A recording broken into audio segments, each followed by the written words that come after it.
Magandang araw mga kababayan.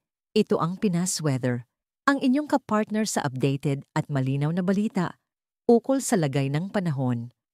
Hulyo 24, 2025. Narito na ang pinakahuling update tungkol sa Bagyong Imong na ngayon ay nananatiling malapit sa baybayin ng Pangasinan. Si Typhoon Imong ay halos hindi gumagalaw sa coastal waters ng Burgos, Pangasinan.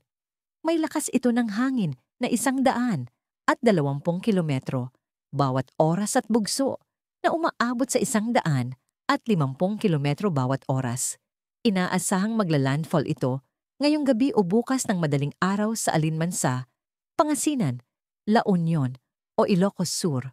Signal number 4 na po sa ilang bahagi ng Ilocos Sur, La Union at Pangasinan. Narito ang mga lugar na nasa ilalim ng iba't ibang tropical cyclone wind signals. Signal number 4. Hangin, 118 kilometers per hour plus. Tagudin, Santa Lucia, Santa Cruz, Ilocos Sur, San Fernando, Bawang, San Juan, Luna, La Union, Bolinao, Alaminos, Anda, Pangasinan. Signal ng 3. Hangin, 89 hanggang 117 kilometro bawat oras. Natitirang bahagi ng La Union at Ilocos Sur kanlurang bahagi ng Mountain Province at Benguet signal number 2, 62 to 88 kilometers per hour. Ilocos Norte, Pangasinan, Abra, Apayao, Kalinga, Ifugao Babuyan Islands, parts of Cagayan, Nueva Vizcaya, Zambales signal number 1, 39 to 61 kilometers per hour.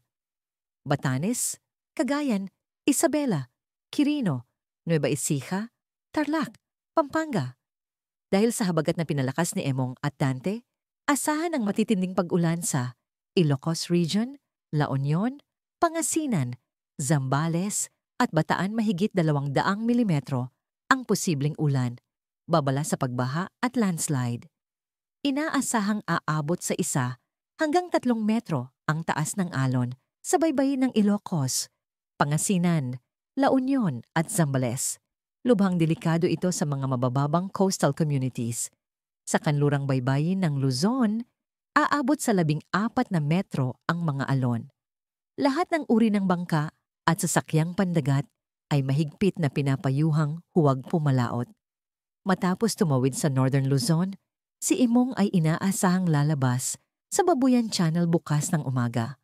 Unti-unti itong hihina, ngunit ang ulan, hangin at storm surge ay mananatiling banta hanggang weekend. Patuloy po tayong magbantay sa mga opisyal na babala mula sa Dosti Pagasa at Pinas Weather.